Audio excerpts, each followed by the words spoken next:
So I'm standing in Bath, Michigan at the Pleasant Hill Cemetery. This is a community just north of Lansing.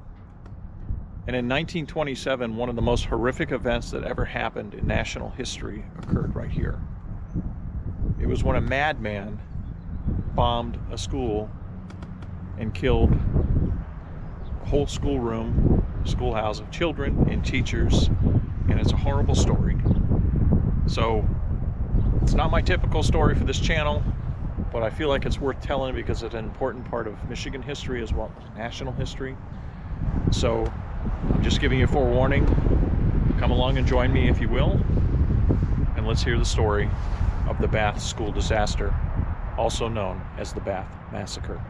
Bath, Michigan is located in Bath Township, just north of I-69 in Clinton County. It's mostly a rural farming community, and on May 18th, 2022, it will mark the 95th anniversary of this tragedy. To begin this story, we have to look at a man named Andrew Kehoe, the villain of this entire story. He was born February 1st, 1872 in Tecumseh, Michigan, into a family of 13 children, where he attended high school. After graduating, he studied electrical engineering at Michigan State College in East Lansing and moved to St. Louis, where he worked as an electrician for several years. At some point during this period, he suffered a head injury in a fall and was semi-conscious or in a coma for a period of several weeks. He later returned to his father's farm in Michigan. After his mother's death, Kehoe's father, Philip, married a younger widow, Frances Wilder, and a daughter was born. On September 11, 1911, his stepmother attempted to light the family's oil stove. It exploded and set her on fire. Kehoe threw a bucket of water on her, but the fire was oil-based, and his actions just served to spread the flames more rapidly, which engulfed her. The injuries to his stepmother were fatal, and she died the next day. Some of Kehoe's neighbors in Bath believe that he caused the stove explosion. Kehoe married Ellen Nellie Price in 1912 at the age of 40. 7 years later, they moved to a farm outside of Bath. Kehoe was described by neighbors as dependable, doing favors and volunteer work for others. At the same time, he was also described as being notoriously impatient with any disagreement. In one story, he had shot and killed a neighbor's dog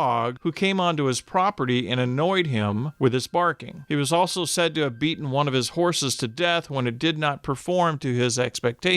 In 1924, Kehoe was elected as a trustee to the school board for 3 years in Bath and was also the treasurer for 1 year. He was said to have a reputation for frugality and always argued strongly for lower taxes. The superintendent of the board said that he often fought the expenditure of money for the most necessary equipment. Often voting against the rest of the board, Kehoe was considered difficult to work with, always wanting his own way and arguing with the township financial authorities constantly. He protested that he paid too much taxes and tried to get the valuation of his own property reduced so that he could pay less. He apparently had borrowed the money for his farm from his wife's uncle, and after the uncle passed away, the widow began foreclosure proceedings on the farm in June of 1926. Apparently, he was in arrears on his payments. Kehoe attributed his inability to pay for the mortgage on his farm to the taxes that he was required to pay in the Bath community. However, a neighbor described Kehoe as not really working his farm as he should have. This could have been in part that Nellie had become chronically ill with tuberculosis, so perhaps he also had her medical bills, adding to the financial strain.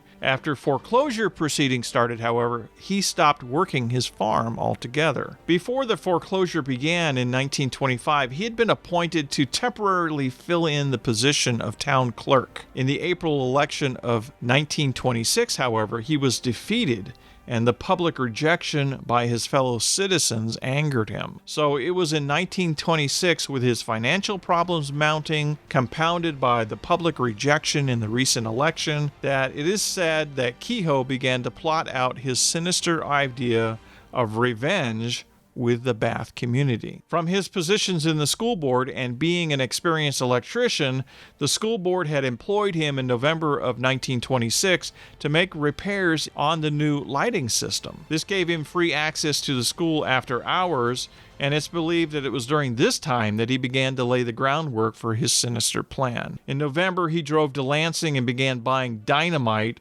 at sporting goods stores, something that was common at the time for farmers to do, as it was used in clearing stumps on their farms. Neighbors during this time reported hearing dynamite going off on his farm and began calling him the Dynamite Farmer. The Michigan State Police also reported that there was a considerable amount of dynamite stolen during this time from a bridge construction site, and Kehoe was later suspected as having been the culprit. Prior to May 18, 1927, he bought new tires for his truck so that he could not break down while transporting dynamite from Lansing, in which he made numerous trips. Ida Hall, who lived in a house near the school, would report later that she saw a man very early in the morning one day, shortly after midnight in early May, carrying objects inside the school. She also saw several vehicles over time at the school at night during the early weeks of May, and mentioned it to relatives, but no one ever reported it to police. That being said, who'd ever dream that someone would do something so diabolical to a school? Kehoe's preparations for his bombing did not just include the school. During this time, he placed and wired homemade pyroto bombs all around his own house. Additionally, he loaded the back seat of his truck up with metal debris capable of producing shrapnel during an explosion, and would later load it up with explosives. On May 16th, he drove to Lansing and discharged his wife from the hospital and brought her home and subsequently murdered her. He placed her body in a wheelbarrow at the rear of the farm's chicken coop. At 8:45 a.m. on Wednesday morning, May 18th, Kehoe detonated the firebombs at his house and farm buildings, causing debris to fly into a neighbor's poultry house adjacent to his property. Neighbors noticed the fire and rushed to the scene. Several men arrived and crawled through a broken window of the farmhouse in search of survivors, but no one was found inside the house. They salvaged some of the furniture, being good neighbors, before the fire could spread into the living room. One of the men discovered dynamite in the corner of one of the rooms and showed the other men. Kehoe was then seen driving out of his property in his pickup truck shortly thereafter. He stopped long enough to tell those fighting the fire that they should get to the school, and then he drove off. They would later find Nellie in the chicken coop with silverware piled next to her and the ashes of several banknotes. The Bath Consolidated School began classes at 8:30 a.m. Kehoe had set an alarm in the basement on the north wing of the school, which detonated the dynamite and pyrotol that he had hidden there at 8:45 a.m. Rescuers heading to the scene of the Kehoe farm heard the explosion at the school building and turned back in the direction. Parents and neighbors within the rural community rushed to the school. The school resembled a war zone. 38 people were killed in the initial explosion, mostly children. There's a very comprehensive book written on this called The Bath Massacre, America's First School Bombing, written by Arnie Bernstein. And in a chapter describing the bomb blast, he describes that the dynamite and pyrotol combined in a forceful ball of energy. This forced the walls of the north wing upward about 4 feet. They fell back to earth, collapsing outward with a crash of wood, glass, plaster, and iron. The roof of the building slammed down onto the crumbling walls. A cloud of dust hovered above the ruins. For a moment, there was silence, and then a cacophony of screams. Eyewitnesses and survivors were interviewed afterwards. First grade school teacher Bernice Sterling told an Associated Press reporter that the explosion was like an earthquake, stating the air seemed to be full of children and flying desks and books. Children were tossed high in the air. Some were catapulted out of the building. An eyewitness, Robert Gates, said the scene was pure chaos. He described, "Mother after mother came running to the schoolyard demanding information about their child. On seeing the lifeless form lying on the lawn, sobbed and swooned. In no time, more than 100 men were at work tearing away the debris from the school, and nearly as many women were frantically pawing over the timber and broken bricks for traces of their children. I saw more than one woman lift clusters of bricks held together by mortar heavier than the average man could have handled with a crowbar. Mrs. Eugene Hart was seen shortly after with her 2 dead daughters lying next to her and holding her little boy Percy, who would later die at the hospital. A man named Ellsworth recalled later that the north wing had collapsed, leaving the roof on the ground, and there was a pile of 5 or 6 children under the roof. He offered to drive back to his farm to get a rope heavy enough to pull the roof off, and when driving to his farm, he saw Kehoe driving the opposite direction, heading to the school. He said that Kehoe looked at him, grinned, and waved his hand as he drove past. At the time, no one knew Kehoe had been the one who caused the disaster, but this would be something Ellsworth would later recall during the interviews of the investigation. Kehoe drove up to the school about a half an hour after the explosion. He saw the superintendent, Emery E Hayek, and summoned him over to his truck. From there, we can only assume what happened next. Kehoe probably let the superintendent know that it was him that caused the explosion, as witnesses saw the 2 men grapple over some type of long gun before Kehoe detonated the dynamite in his truck. The explosion from the truck immediately killed Kehoe, Hayek, Nelson Mcferrin, a retired farmer who was standing by, and Cleo Clayton, an 8-year-old second grader who had survived the first blast in the school building. Cleo was killed by fragmentation from the exploding vehicle. The truck explosion spread debris over a large area and caused extensive damage to cars parked a half a block away with their roofs catching on fire and burning gasoline. It injured several people and mortally wounded Postmaster Glenn O. Smith, who lost his leg in the blast and died before making it to the hospital. During the search for survivors and victims, rescuers found an additional 500 pounds, that's 230 kilograms, of dynamite, which had failed to detonate in the south wing of the school. The search had to be halted as the Michigan State Police took actions to disarm the devices that were attached to it. They found an alarm clock set to go off at 8:45 a.m., and investigators speculated that the initial explosion may have caused the second device to short circuit, preventing it from detonating. In investigating the farm, they found Mrs. Kehoe and also the remains of 2 horses that had their legs hobbled with wire, preventing them from escape when the buildings blew up and caught fire. Investigators found a wooden sign Kehoe had placed on the fence with stenciled letters that read, "Criminals are made, not born." The days that followed included an intensive coroner's inquest and police investigation. More than 50 people testified before a jury. Much about Kehoe's life and individual events leading up to the massacre were uncovered in the search for answers. At the time of the inquest, the death toll was 44 people, including Kehoe's wife, 38 children, 5 adults, included in that number the superintendent and 2 teachers. 58 people were injured. On August 22nd, 3 months after the bombing, 4th grader Beatrice Gibbs died following her surgery. She was the 45th death directly attributed to the Bath school bombing. The victims of the Bath Consolidated School massacre were buried in multiple cemeteries around the state. While I was visiting Bath, I visited Pleasant Hill Cemetery and filmed the graves of 14 of the victims. I also visited Rose Cemetery and filmed the 5 that are buried there. So instead of just telling the story of this mass murderer who now lies buried in an unmarked grave, I'd like to take some time to tell you the story of his victims. So, standing on the shoulders of many historians who have diligently researched this tragedy, here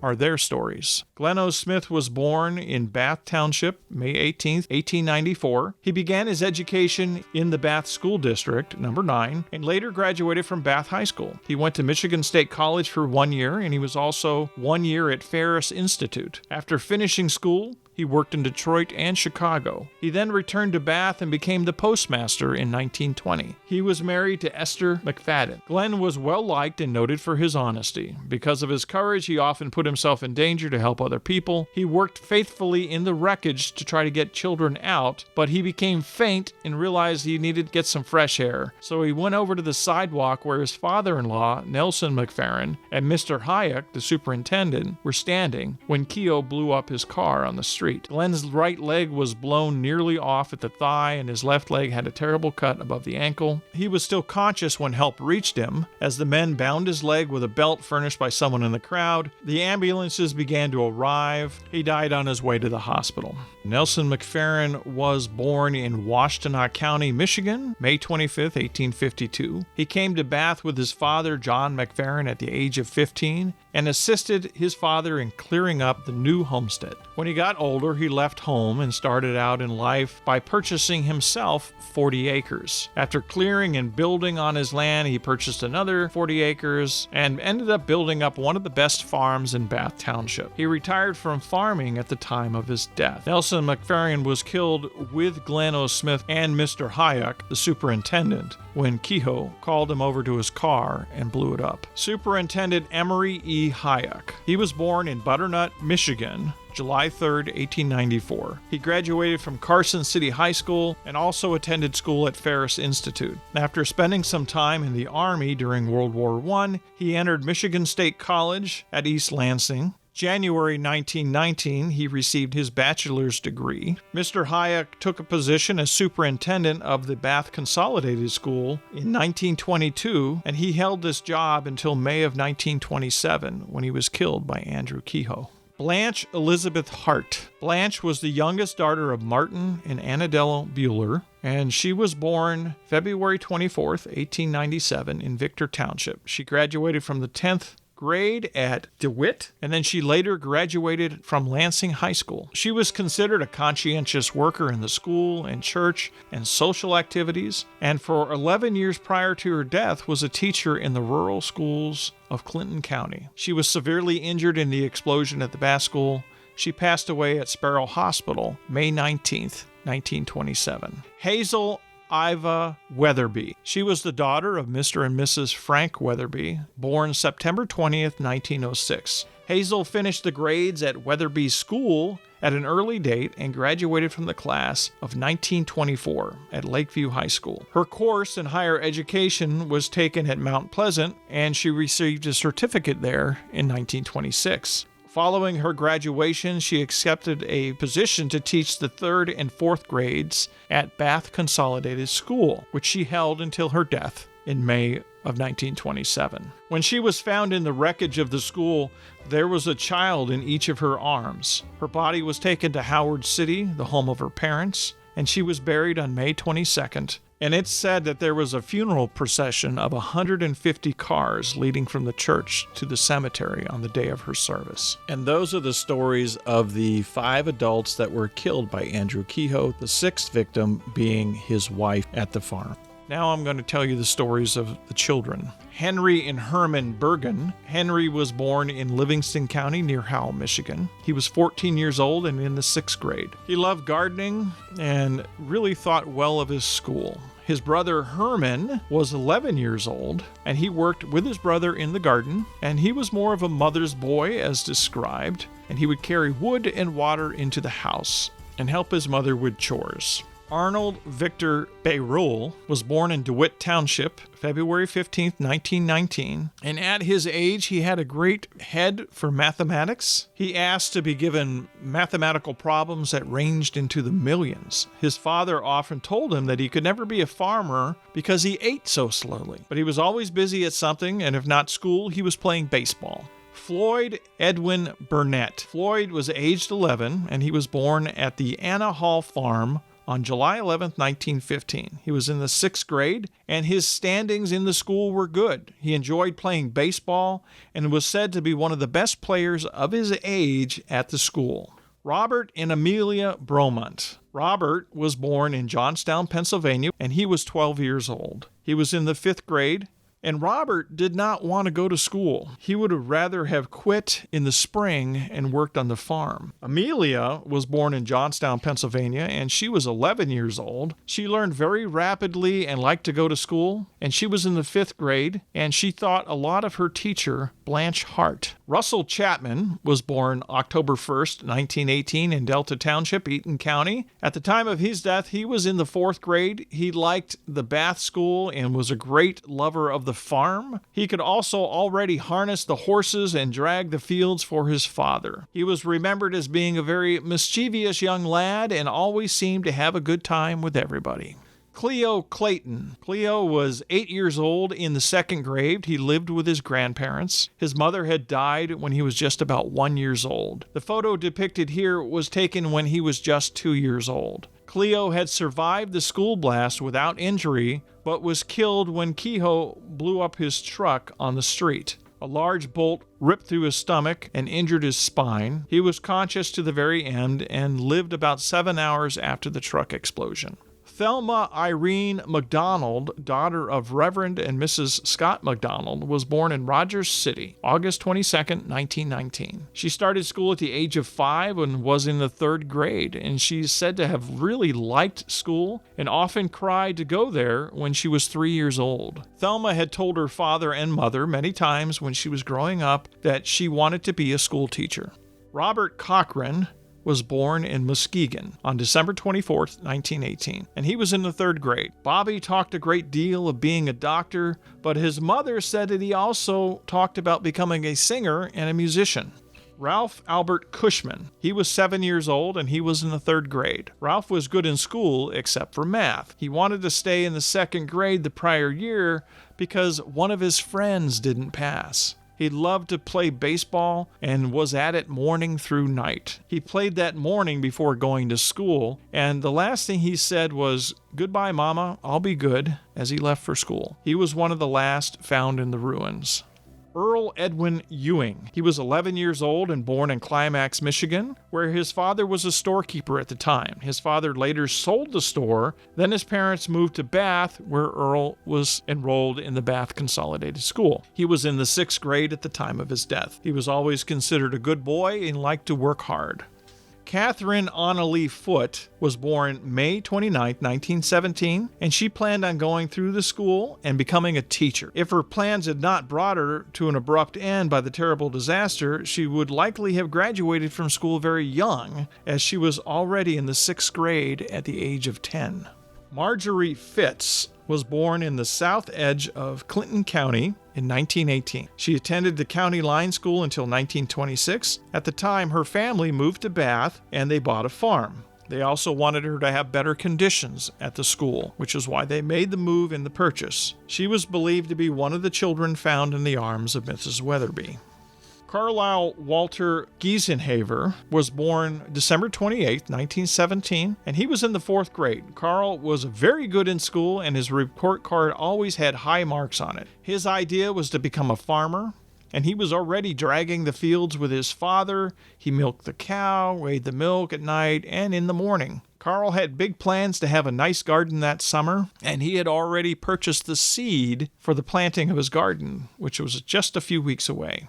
Beatrice Gibbs was born near Holt in Ingham County, May 17, 1917, and she was in the 4th grade. She lay at the point of death for 4 days. The 5th day, x-rays were taken. Both legs were broken in 2 places. The right leg was badly lacerated. The left arm was broken above the elbow, and the elbow was fractured. There was also a large gash on the back of her head. Casts could not be used on account of so many lacerations, so a frame was arranged over her bed by the physicians, as shown in this picture. Ropes and weights were used. At first, they used 35 pounds of lead. As she improved, the weights were lessened until she finally only had 5 pounds. When she came to after the explosion, she was said to say that there was a radiator hanging right over her, but when Kehoe blew himself up in the street, the radiator disappeared. She was found 10 feet under the debris. After 3 months of intense suffering, Beatrice died in St. Lawrence Hospital on August 22nd, following an operation for the removal of a splinter from her hip. She was the 45th victim of the Bath School tragedy. Iola Vivian and Percy Hart. Iola Hart was born June 19, 1914, and was in the 6th grade. Her plans for the future was to become a nurse and a music teacher. Vivian Aletta Hart, born November 2, 1917, was in the 3rd grade. She liked to sew and make all of her doll clothes. Vivian played piano well but planned to become a singer, as she said playing the piano was too hard of work. Percy Eugene Hart, born February 24th, 1916, was in the 3rd grade. He was quite a little farmer and had a garden. Percy always liked to be around the horses. His family lived in Bath, and he remarked several times that he was going to work on his father's farm. Willa Marie and George Hall. Willa Marie was born February 19th, 1916, and was a very industrious little girl and planned on going through school to also become a teacher. George Hall Jr. was born October 17, 1918. He was very mischievous and never cared much about going to school. He liked to make excuses so that he could stay home and play. Laverne Robert Hart was born in Bath Township, August 26, 1917, and he was in the 4th grade. He liked to do most anything, but drawing was his main pastime. That spring, he drew pictures and traded them to the other school children for marbles and other playthings. He planned on drawing funnies for the newspapers when he grew up. Galen Lyle Hart, age 12, was in the 6th grade. He was very interested in farming and helped his father much on the farm by running the tractor and helping him milk the cows. He liked the sheep and enjoyed looking after the little lambs. He liked to do things that called for use of horses. Galen was mechanically inclined and drove the family car when his parents were around. Stanley Horace Hart, age 12, was in the 6th grade. He was said to be quiet and kept his own counsel. He was small for his age, but could keep his end up in the games and sports with other children, even when they were larger than him. Francis Otto Hoppener, 13 years of age, was born in Okemos, Ingham County, and was in the 6th grade. He was a great boy for machinery and seemed like a natural-born mechanic. Cecil Lorne Hunter was born in Dauphin, Manitoba, Canada, December 16, 1913. He was in the 6th grade. Cecil had a great hand for the horses and planned to work that summer so that he could make more money to buy good clothes for the following winter. Doris Elaine Johns was born in Bath, October 17, 1919, and was in the 3rd grade. Doris liked school and always had good marks. She was a very quiet little girl and liked to take lessons on the violin. Her family lived about 1 block from the schoolhouse, and when her mother arrived at the school the day of the disaster, she found Doris hanging by the legs in the debris, and her mother had a man get her down. She was believed to have been killed instantly in the bomb blast. James Emerson Medcoff was born December 30th, 1917 in Lansing, Michigan. His family moved to Bath around 1920. He was in the 4th grade and was one of the youngest in his school. He was fond of baseball and outdoor sports. He spent much of his time trying to make music from whatever he could grab to hand. Clarence Wendell Mcferrin was born in Bath Township in 1913 and was in the 6th grade. He was a natural-born mechanic and loved nature. He was said to have stayed home from school a short time before his death because he had a bad cold. Emma Amelia Nichols was 13 years of age and in the 6th grade. She was killed in the blast. She's the far right one in this photo. Her sisters Ruth left was 8 years old and had a badly fractured hip in the explosion. Attila, in the middle, had her face cut badly and was burned and had her thumb nearly cut off, but she too survived. Elsie Mildred Robb was born in Kinmundy, Illinois, December 20th, 1914. She was in the 6th grade. Elsie always planned on going to college and to prepare herself to become a teacher. Richard Dibble Richardson was born October 11th, 1914 in DeWitt Township, where his family still lived at the time of the incident. He was in the 6th grade. Richard was a great boy for machinery and knew how to put tools together on the farm. He could run the tractor, and his father had given him an acre of ground to plant beans in that year. A year prior to the incident, he took all of his money out of the bank, which amounted to about $32, and bought a calf from his father. He had just completed arrangements for selling the heifer back to his father for $100. So he was very conservative and was planning out ways to invest his new money. A girl in the room where he was at said that a radiator fell on him and his skull was crushed and he was killed instantly. Pauline May Schertz was born in Midland County, May 19th, 1916, where her father ran a filling station until March of 1927, and he had moved to a farm in Bath Township. Pauline was considered to be a very friendly child and made friends with most anyone. Her ambition also was to become a teacher. Elizabeth Jane and Lucille June Witchell. Elizabeth was 10 years old and was born on the Enos Peacock Farm east of Bath. She was in the 5th grade. Lucille was born in Ingham County. She was 9 years old and in the 4th grade. She was very brilliant in school and had no trouble making her grades. She was said to have received A's on every report card. Harold Lamone Woodman was born in East Lansing in 1918 and was in the 3rd grade, and he was also very mechanically inclined. His father was a mechanic at the state garage in Lansing, and Mr. Woodman had promised Harold that the next year that he would buy him an old car and let him take it apart and then show him how to put it back together again.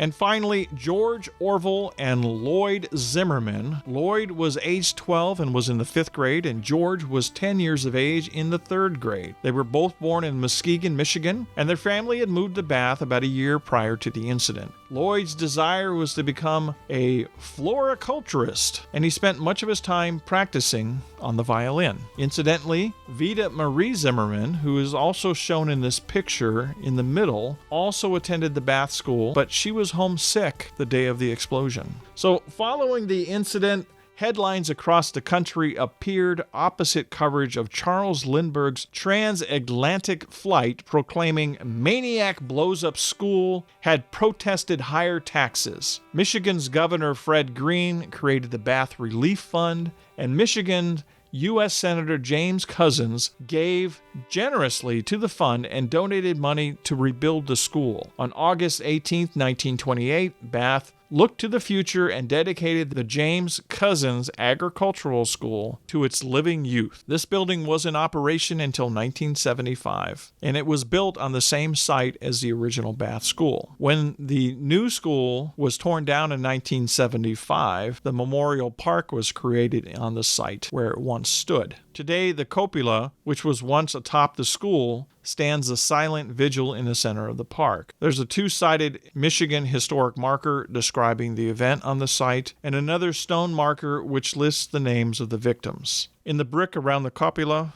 the names of the victims are also engraved. A bronze statue was created called Girl with a Cat, which now resides at the Bath School Museum, which is located in the Bath Middle School auditorium lobby. The statue was funded by pennies from children all over the state of Michigan. It was sculpted by the University of Michigan artist Carlton W. Angel. The statue was created in the memory of the victims, and if you look closely, it resembles the faces of many of the young girls who were killed that fateful day. If you'd like to visit this museum, however, please contact the school district office before going to visit. I'll put the links to that in the description of this video. The statue commemorates the resilience of the human spirit. This coming May will mark the 95th anniversary of the tragedy. So that's going to conclude today's video. I'm standing here at the grave of 3 of the children of the Hart family that were killed in the bombing. And up there on the hill, there are 2 children's graves. One's behind the tree, probably in the shot. Those are 2 little girls that were killed in the bombing as well. So there's 5 children right here in this area at Rose Cemetery in Bath, Michigan. It's kind of, I don't know, it kind of leaves me speechless. I don't really know what to think. This was a horrible event in history, and really hope nothing like this ever happens again. But let's not forget the victims and honor their memory. Share the video with others, let people know about this story, and I'll see you guys next time. Thanks for coming along with me on this journey.